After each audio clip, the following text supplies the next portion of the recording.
And we're back with some more. Who doesn't love a good weird monster? Whether you're making fun of it or just basking in the glow of oddness, there's nothing quite like a weird horror movie monster. A lot of movies bet it all on their weird monster. I don't know if folks were always going for something weird and possibly charming, but as more and more cult fans become cult movie makers, the monsters took on strange lives of their very own. So today we'll celebrate some of the uncanniest of creatures. Hello horror heads, and welcome back to the scariest channel on YouTube, Top 5 Scary Videos. I'm your horror host, Keegan Hughes, and today we're gonna take a look at the top 5 weirdest horror movie monsters, part 2. If you're on the prowl for more monsters, make sure to check out our top 5 scary creatures playlist right over here. Perfect, let's get started. Coming in at number 5, we've got Robert the Tire. Alright, it seems as though folks really have a lot of love for Robert. I'm not surprised. Rubber is indeed one of the strangest horror movies going. Why? For no reason. I'm a little concerned that nobody called Robert by his name. You all just said the tire from Rubber. He's a person too, or something. Alright, I'll stop with the sentient tire identity politics and get on with the weirdness. I suppose I should start with the fact that the movie is structured quite oddly. A group of people gather in the desert to watch a film and are all handed a pair of binoculars with which to view it. We come back to these folks often, so don't let your mind wander too far. The film itself focuses on the titular rubber tire, Robert. Somehow this car shoe comes to life and starts rolling around on his own. Through trial and error, Robert discovers that he has psychokinetic powers. Yes, he can make things explode with his tire mind. So off he goes, rolling along and exploding stuff. Bottles, cans, rabbits, you name it. But this small stuff isn't enough. No, Robert wants some human prey. This results in some heads exploding in bombastic fashion. Yeah, it's hard to name a movie monster more eccentric than a sentient tire with scanner's powers. Hell, the tire even crosses over into the so-called audience, the folks hanging out in the desert. Most of them got poisoned by a roast turkey, but one remains, and therefore the show must go on. Sheriff Chad, who also exists on both sides of this fourth wall, decides to kill Robert with a shotgun, but Robert comes back as a tricycle. This three-wheeled contraption is more powerful than ever and rolls its way towards Hollywood. Hey, wait! It's not the end! He's been reincarnated as a tricycle! Come on! What a flick. Coming in at number 4, we've got Bloodthirsty Sheep. Last time we did killer tomatoes and carnivorous rabbits. Now we're pulling some more harmless stuff in wolf's clothing. This time we're gonna go with the classic, inept, non-dangerous animal, the sheep.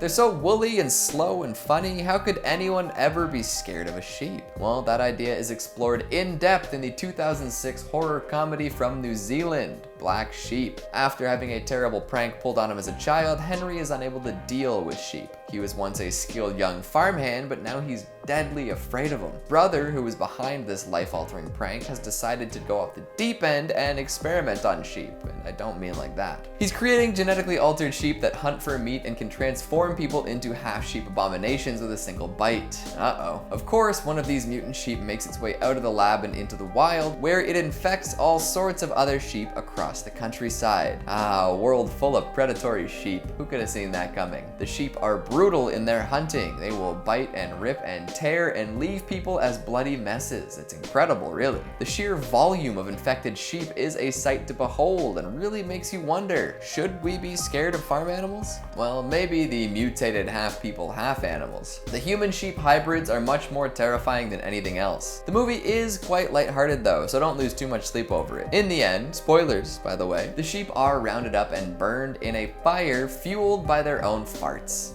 How poetic.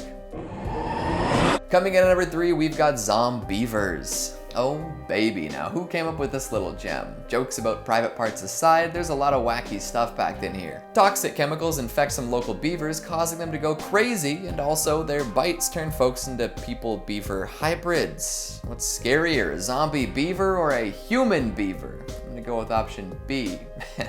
What a goof. So a bunch of young folks head up to a cottage near the chemical spill and become enamored with the beavers. They explore the dam and don't find too much of interest, but one of the now evil creatures makes it into their shower and freaks everyone out. They kill it and put it out on the porch, but it's gone by the next morning. That is a warning sign, folks. They like to stay in order to hash out some interpersonal issues, and they end up being attacked by the Zombeavers. They look like regular beavers, but way more matted and dark, and they've got real glowy eyes. Yikes. Slowly, the group falls victim to these beasties and becomes zombified themselves, and this leads to some ridiculous situations for sure. First of all, humans transforming and taking on beaver traits is terrifying, and secondly, somebody's wiener gets beaver bit off. There's a joke in there, but I'm not clever enough to work it out. Third up, somehow the local bees get infected, so we got zombie beavers. I guess that could be a sequel. Coming in at number 2, we've got a sentient wang. Speaking of missing weenies, there's a whole movie about one that becomes evil. We had a chub-chomping condom last time, now feast your eyes on this. In One-Eyed Monster, an adult movie crew of varying experience gets together to shoot a skin flick. Some strange lights come down from the sky, afflicting folks all over the place. One such afflicted person is legendary porn star Ron Jeremy. That's right, Ron Jeremy's member is the One-Eyed Monster. So after being hit by the light, Mr. Jeremy revs his engine and stars in the scene. He starts acting weird, prompting the director to yell cut, but he just keeps going. Eventually he starts convulsing and passes out, leaving his co-star screaming and bleeding. When they eventually check back up on him, his famous appendage is missing and he is dead. Thus begins the saga of the disembodied penis, one that flops around and absolutely eviscerates people. A weenie that can burrow through the snow like the world's strangest sandworm. It blows a hole in someone's head. It cuts a man in half. It knows Morse code. Holy smokes. Here's a fun sentence from the Wikipedia article. Veronica tells Jonah and Laura to run for safety as she will keep it occupied and uses her vaginal muscles to drain it of its power. Ah yes, you must drain the sentient reproductive organ of its power by using your reproductive organs. My word.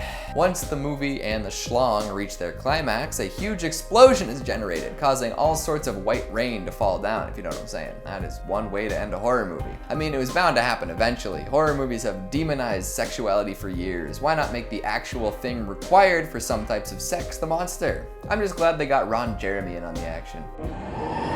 Finally, at number 1, we've got a vampire motorcycle. Just be careful when you're buying motor vehicles, folks. If the last person to own it was an occultist, you might end up in a situation like this. This bike is bad news. With a mind of its own and all sorts of wild violence at its disposal, it takes out plenty of folks. It decapitates poor Buzzer, which causes our protagonist Naughty to have a dream about a talking poo. It stabs and shoots and chops at anyone who tries to get near it. The motorcycle even attempts to make some sensual advances on a young woman. What won't this bike do? Well, I suppose it avoids garlic at all costs. After an attempted exorcism, the bike transforms, growing spikes and turning red. The whole movie is kind of like Christine, but played for a laugh. There's just too much going on not to have a blast and a half. Weird is as weird does. I don't know if that makes sense, but I just wanted to say it. Damn, these monsters are strange indeed. Did it make you want to go out and find a copy of any of these flicks? What did you think of the list? How many of these have you already seen? Ever run into a monster that reminded you of one of the entries? Make sure you let me know down in the comments. Speaking of comments, let's take a look at some of your more hideous ones. Me top 5 fairy tales that are darker than you thought. RK7 says, my mom didn't read me fairy tales that ends in a happy ending. She read the original versions. I didn't grow up wanting to be a princess. I wanted to be a witch. Until now. So what do you want to be now? A wolf?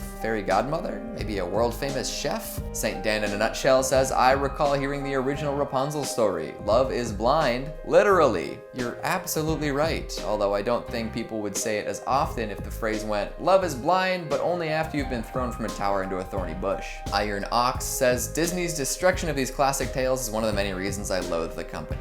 I mean, they watered them down, sure, and I hate Disney as much as the next reasonable person, but destruction? I don't know if I can call beautiful hand-animated tales destroyed for choosing to appeal to a wider audience. Colin C. Crocker says, fairy tales. When I was 3 and wanted a story, my dad would just put on A New Hope. I'm not so sure you've got the high ground here, but hey, if A New Hope brings back fond memories, more power to you. And Ali Hoffman says Shelley Duvall's fairy tale theater often kept the darker elements of the original tales, though there were a few changes. In Rapunzel, Rapunzel's birth parents were subjected to entrapment by the witch who implanted the insatiable hunger for vegetables in the pregnant mom. I guess that makes it creepier because in the original tale, it could have been avoided if Rapunzel's father just asked around for the vegetables before resorting to thievery. Here they were at the mercy of the witch's long con. Shelley Duvall's fairy tale theater, what a classic. Definitely something to revisit if you're in the market for some old school fairy tales. And that's all the time we have for today. Before I bobsled with no helmet and and no training, make sure to give this video a big thumbs up and subscribe for more unbearable uniqueness. Thanks for watching, and I'll see you next time.